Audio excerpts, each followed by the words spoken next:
Naku po.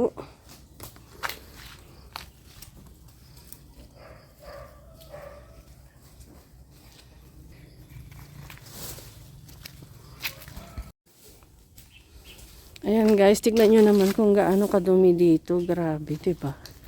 Last year, diba nilinisan ko to. Palinis na. Ngayon, ganito na naman. Galing tayo doon sa may bahay kubo. Yan. Ayan. Charan! Ayan.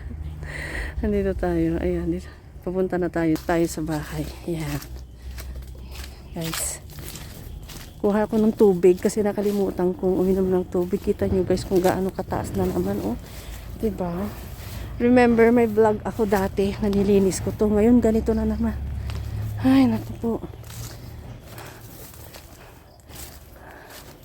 Nakalipas ang ilang bagyo. Ito na siya. Super, healthy yung mga halaman. Nandito tayo. See? Yan, grabe. Tatapusin ko yan. Pero, hindi natin alam kung kailang matatapos dahil madami. Tsatsagain natin na linisan. Kasi baka pamahayan na naman ang ahas, diba? O, see, kita nyo yan. Okay, maya ulit.